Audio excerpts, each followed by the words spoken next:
Eu gostaria de convidar para você ficar em pé, irmãos. Só um minuto de oração.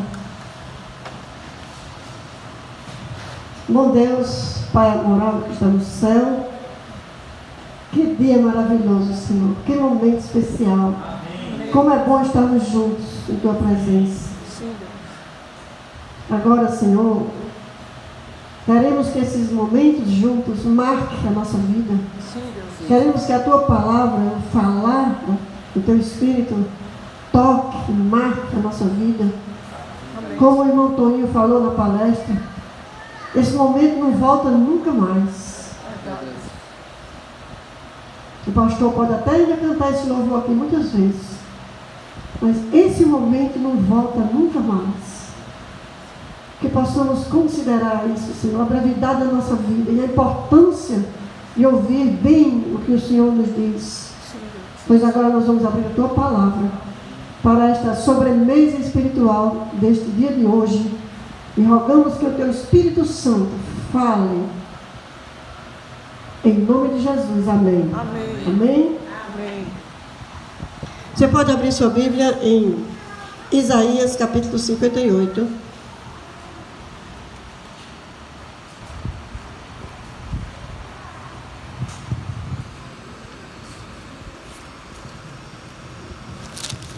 Vocês já perceberam que mordomia envolve os 5 T's, né? Já falamos de alguns desses T's hoje aqui nas palestras. Davi, na lição da escola sabatina, ele citou da lição a importância de a gente sentir prazer em estar diante de Deus, desejar a casa de Deus. Gabriela falou muito bem sobre a organização, a administração dos bens materiais, que está no T do tesouro, né? O irmão Toninho falou da administração sábia do tempo, que é, né, o T do tempo que Deus nos concede. E nós vamos falar agora de um outro ponto da mordomia que também é muito importante, que é o templo. Templo, santuário. Lá no Antigo Testamento, irmãos, nós sabemos que tinha o santuário que foi confeccionado no tempo de Moisés, o santuário móvel, e depois teve o santuário edificado por Salomão e depois por Neemias. E santuário é uma ideia do céu. Existe um santuário no céu. Diga amém. Amém. Nesse santuário do céu, Jesus está lá fazendo uma obra de intercessão por nós, individualmente, por cada um. Amém. Então, nossa consciência do santuário celestial é muito relevante na nossa vida espiritual, na nossa fé. Existe um santuário no céu. Existiu um santuário no Antigo Testamento. No Novo Testamento, nós encontramos a presença de outro santuário, o santuário do nosso corpo. O apóstolo Paulo diz: vós sois santuário de Deus. Existe o santuário no céu, o santuário na terra, o santuário do nosso corpo, que deve ser o santuário do Espírito Santo. E ainda existe outro santuário, e é desse outro santuário que nós vamos falar nessa manhã. Santuário no templo. O santuário no templo. Pois bem, irmãos, no santuário terrestre, nós vamos já ler na Bíblia, no santuário terrestre, nem todo mundo podia entrar. Quem não podia entrar? Quem tivesse defeito físico, quem tivesse manchas no corpo, quem fosse leproso, os estrangeiros não podiam, os gentios de outras nações, enfim. Tinha muita gente que ficava do lado de fora, não podia entrar no templo. Então, nesse santuário que nós vamos falar agora, é um santuário que Deus instituiu desde a criação, para que todas as pessoas entrem e adorem. Amém. Diga amém. Glória a Deus. Esse santuário é para todos. Todos podem entrar. Enfermos, paralíticos, aleijados, leprosos, pecadores, criminosos, ladrões, prostitutas, assassinos, todos podem, se quiser, entrar no santuário no templo. Aleluia! Todos podem entrar. Irmãos, o profeta Isaías, ele faz um movimento, ele faz uma proposta para o seu tempo, que acaba sendo também relevante e necessária para nós hoje. É a reforma espiritual do capítulo 58. No capítulo 58, Isaías propõe uma reforma, desde o versículo 1 até o fim. Esse capítulo é um capítulo da reforma espiritual de Israel, do povo de Deus no passado. E o reavivamento que Isaías sentia que precisava naquele tempo é o mesmo que nós sentimos que precisamos hoje. Nós terminamos uma campanha de 10 dias de oração e 10 horas de jejum. E o que é os 10 dias de oração e as 10 horas de jejum? Se não um reavivamento espiritual. É um reavivamento espiritual. Agora, mudanças e reformas sem reavivamento espiritual resultam em legalismo, religião fria de normas e ritos obrigatórios e superficiais. Nenhuma reforma se mantém se não nascer num reavivamento espiritual. E nenhum reavivamento espiritual se mantém se não for na palavra de Deus, no profundo estudo e apego à palavra de Deus. Gostei do louvor, porque o pastor anunciou o louvor dizendo que esse louvor foi feito por uma pessoa que voltou a buscar a Deus de madrugada. Irmãos, vocês sabiam que todas as pessoas que buscam a Deus de madrugada, elas acabam se tornando habilitadas para lidar com processos de demônios. Quando Deus precisa de pessoas para lidar em confronto direto com Satanás, ele busca de madrugada com uma tocha do Espírito Santo, onde existe crente de madrugada com luz acesa. Crente que de madrugada acende uma luz para um mergulho na palavra. Esses são os que vão enfrentar processos de demônios, em nome do Senhor. Amém. Amém? Então, reavivamento só se mantém se for com profundo mergulho e apego à palavra. Reavivamento está aqui na palavra.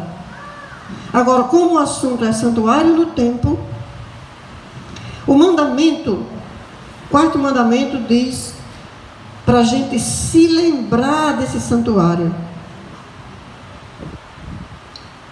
O quarto mandamento, ele propõe uma comunhão profunda. Essa comunhão é individual e coletiva. Não dá para ser forte espiritualmente sendo praticante de uma comunhão apenas individual. E não dá para ser forte espiritualmente participando da comunhão coletiva em detrimento da comunhão pessoal e individual.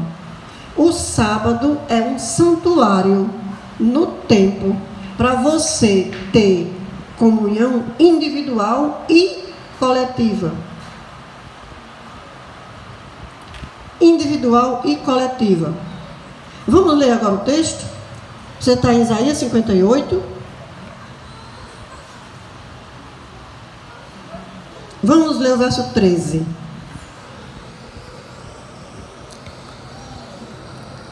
Todo mundo já está aí no 13? No 13. Se você desviar o pé de pecar no sábado, de transgredir o sábado,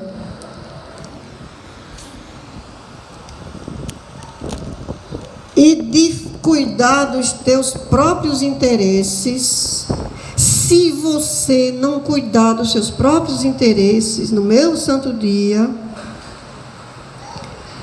se você chamar o sábado deleitoso e santo dia do Senhor, digno de honra, E se você honrar esse dia, não seguindo os seus caminhos, não pretendendo fazer a tua própria vontade, e nem falando as tuas próprias palavras, aí você entra no santuário, no templo. Você entra no santuário, no templo. Então, o mandamento sugere: lembra-te. O profeta Isaías sugere: se tiver cuidado com o seu pé, para onde você vai nessas horas do sábado? Se você tiver cuidado com as suas palavras. Tem muita coisa que a gente fala durante a semana, irmãos, que não pode, não deve ser falado no sábado. Se você não andar nos seus próprios caminhos, nós andamos nos nossos próprios caminhos do domingo até a sexta.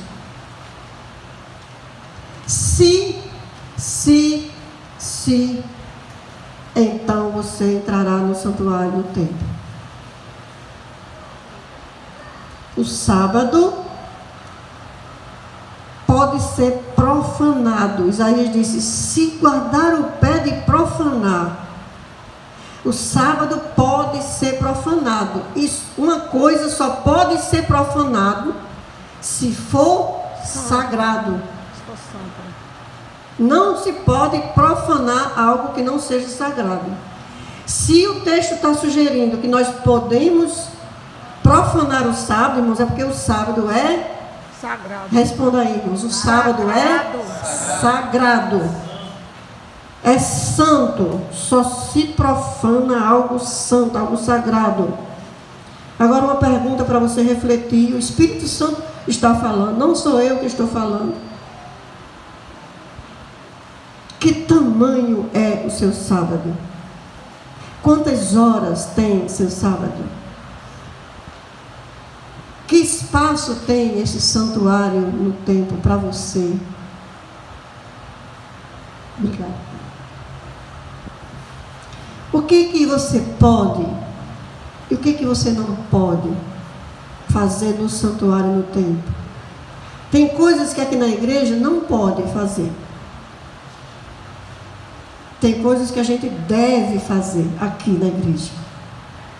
E no santuário no templo, tem coisas que você pode e tem coisas que você não pode. Como saber? Como é que eu vou saber? Aqui estão as dicas. É fácil. Cada um pode ter as respostas. Primeiro, o que você está pensando em fazer vai satisfazer quem? Essa coisa pode ser feita no sábado? Então você retrocede e pergunta para você mesmo: se essa coisa for feita hoje, no sábado, vai estar satisfazendo quem? Quem é que vai ficar satisfeito se eu fizer isso? Essa coisa que eu pretendo fazer hoje é do interesse de quem? Quem é que está me motivando a fazer isso? Pergunte isso para você mesmo, que o Espírito Santo vai responder imediatamente. Por causa de quem que eu estou fazendo isso no sábado? Eu estou dentro do santuário que todos podem entrar.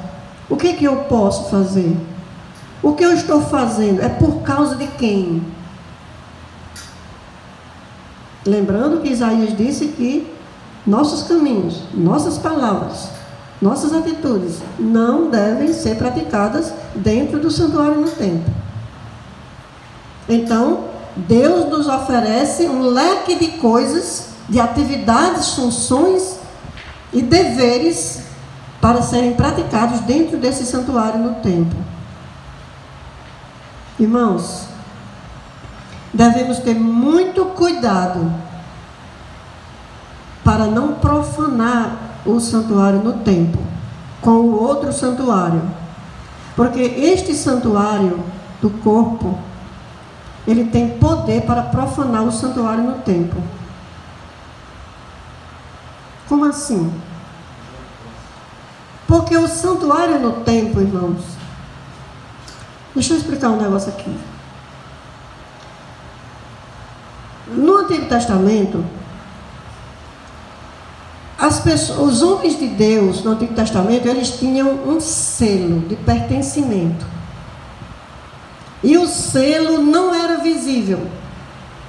Era um selo que só a pessoa sentia e via. Estava no seu corpo, na sua carne. Eram os homens que eram selados. E os homens, no tempo patriarcal, eles tinham domínio e o dever de proteger toda a família. Por isso que a Bíblia diz: serás salvo tu e a tua casa.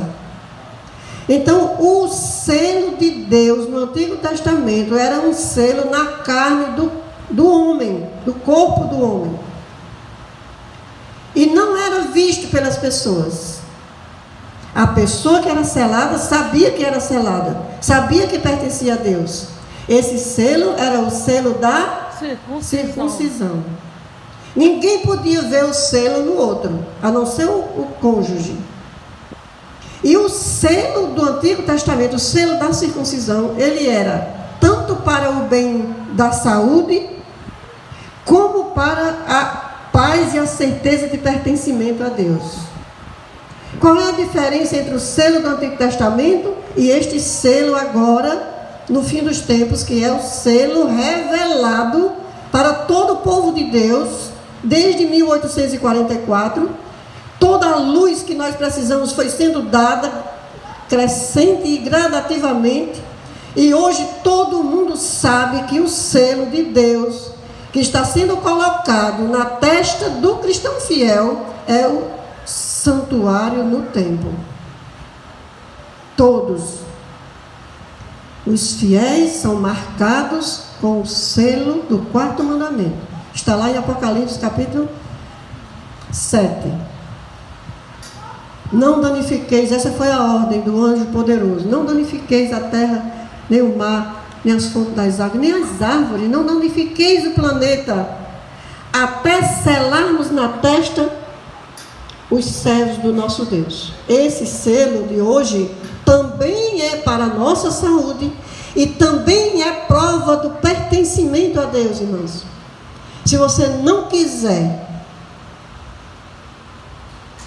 entrar no santuário do templo, fazendo dele um dia deleitoso, você tem liberdade para não fazer isso.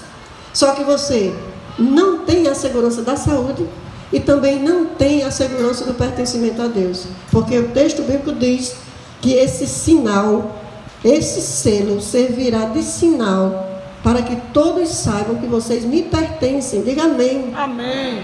Esse selo é o santuário no templo.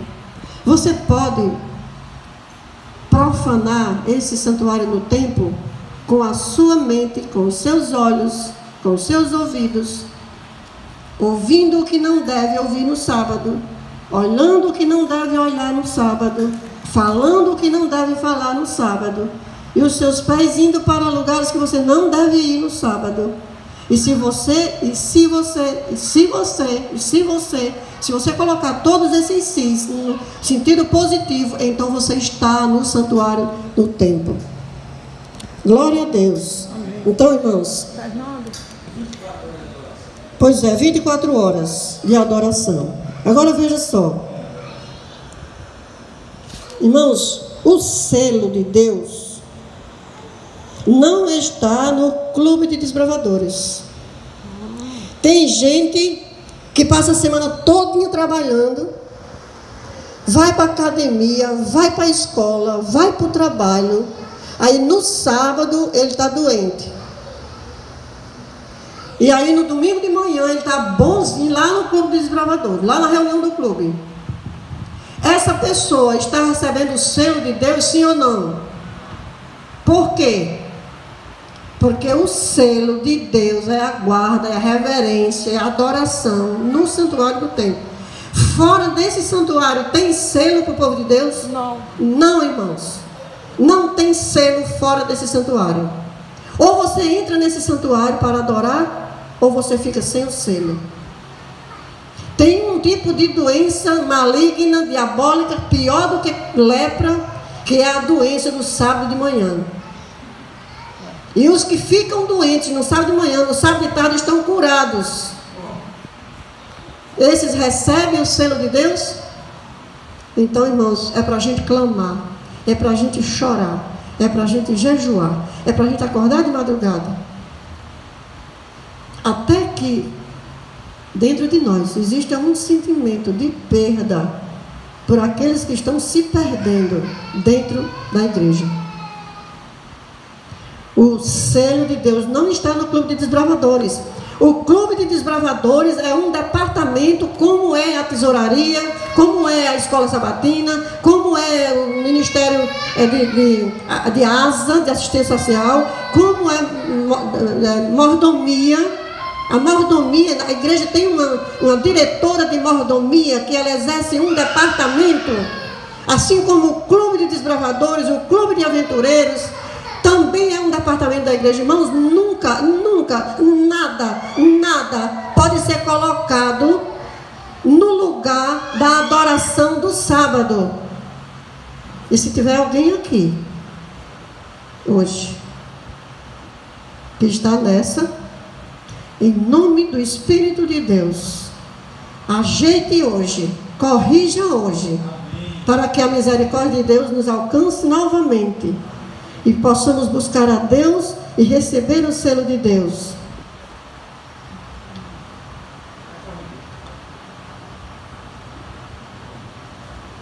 Então, o santuário no templo é o selo de Deus. O selo de Deus não será colocado à força na testa de quem não vem para a igreja no sábado.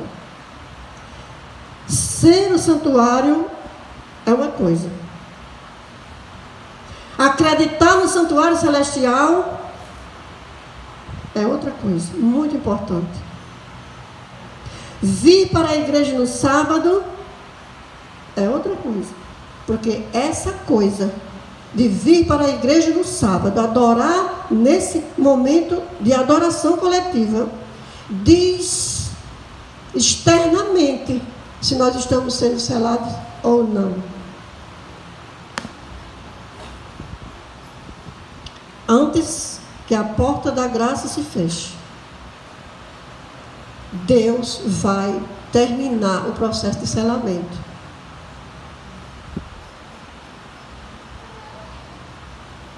Eu vou fazer uma pergunta aqui, irmãos, não precisa você responder não, mas pense.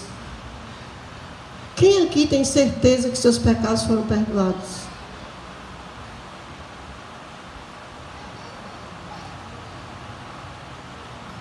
Se você não tiver certeza que os seus pecados foram perdoados, nós vamos dar estudo bíblico para vocês de novo. Ou então você não está fazendo nada aqui. Pode dar o nome aí a Davi, faça uma lista, porque nós vamos dar estudo a vocês de novo. Irmãos, justifica. Eu vou alongar uma coisinha, porque os outros me ajudaram, deixaram mais tempo para mim. Justificação significa perdão. Amém. Quando é que uma pessoa é justificada? É quando Jesus voltar? Não. Não. A gente é justificado quando a gente aceita o sacrifício de Cristo, aceita a pregação do Evangelho e mergulha, sendo sepultado nas águas pelo batismo. A gente é recebido por Deus como alguém que nunca pecou. Amém. Justificados, pois, mediante a fé, temos paz com Deus. Amém. Em Jesus Cristo. Irmão, se você não tiver certeza que os seus pecados foram perdoados, pelo amor de Deus, marque comigo que eu vou dar estudo bíblico para você. Eu vou evangelizar a igreja de novo, porque os nossos pecados foram perdoados. Amém. Quem crê diz amém. Amém. Se você estava com medo de dizer que seus pecados foram perdoados porque você já pecou hoje, não se preocupe.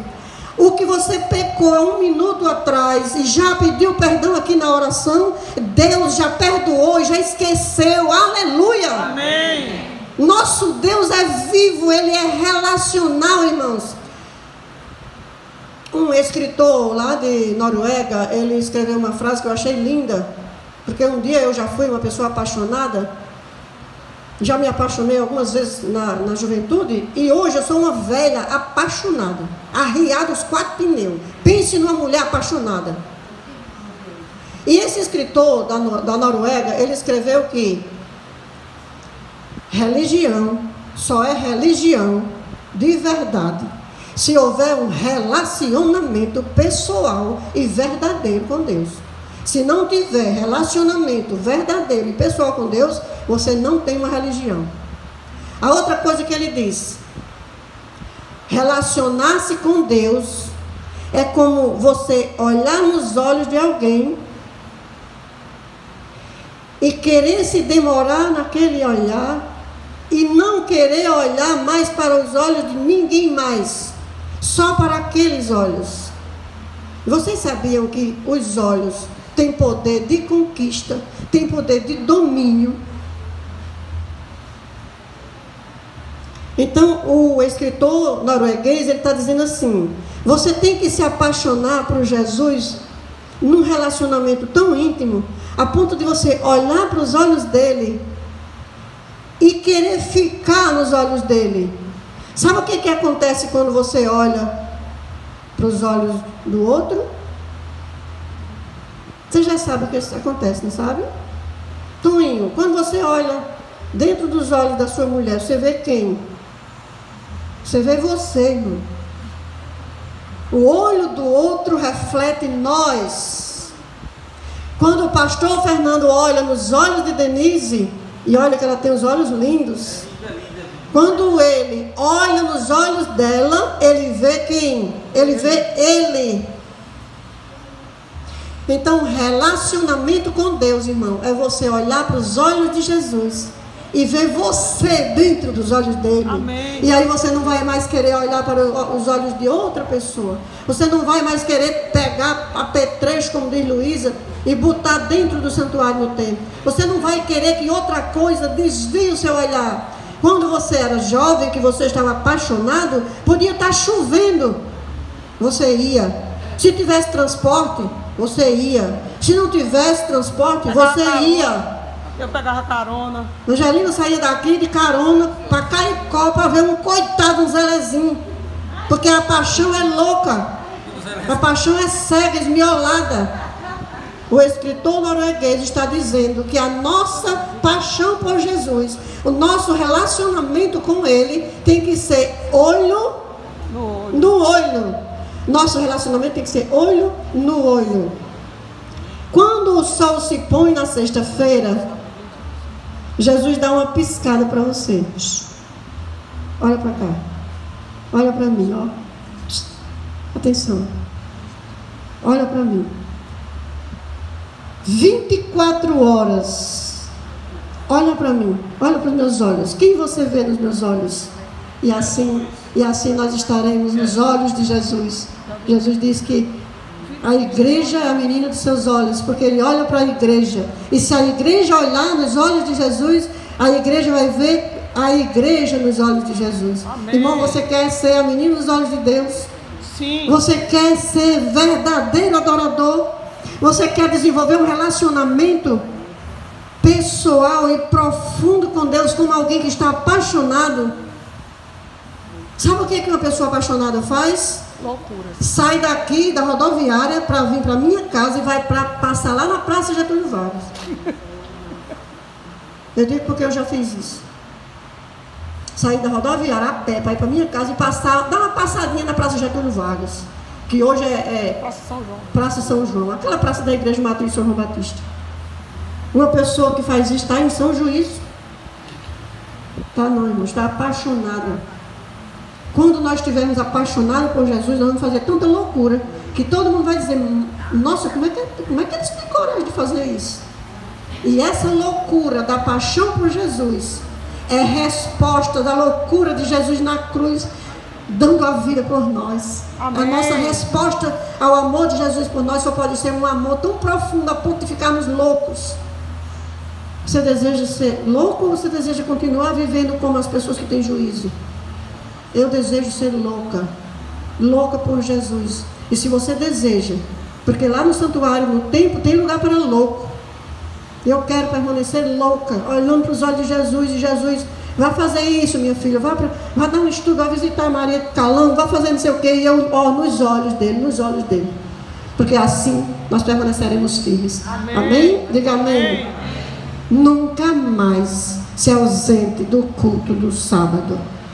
E aproveite o resto do sábado para, olho para cá, nos meus olhos. Jesus está dizendo a você nessa manhã. Vamos ficar em pé, irmãos? Oremos. Querido Deus, nos conquista de novo, Senhor. Amém, Senhor. Atrai nosso olhar. Olha para nós diretamente. Nos impulsiona a olhar dentro dos teus olhos. Sim. Nos conscientiza, nos desperta. Que o nosso sábado tenha realmente 24 horas. Sim. Porque quando nós estamos dormindo de noite, o Senhor está olhando para nós, o Senhor vela por nós. Verdade. Quando nós acordamos, nós decidimos o que vamos fazer. E o Senhor fica chamando, olha para cá, olha para cá. Que essa mensagem, Senhor, que todas essas mensagens de hoje, essas palestras que os irmãos apresentaram aqui, fique na nossa vida, Senhor. Fique de verdade. Que possamos ser cristãos verdadeiros.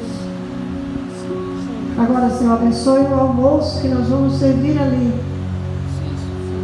Porque depois do almoço, a equipe da tesouraria do distrito estará viajando para Mossoró. Nós confiamos na guarda, na proteção, no cuidado, na assistência. Porque é assim que o Senhor tem feito com cada um de nós, com toda a igreja. Cuidando da nossa família, livrando dos acidentes. Louvado seja o teu nome. Amém. Nos abençoa, Senhor, nos fortalece. Em nome de Jesus. Amém. Amém. Amém. Feliz sábado.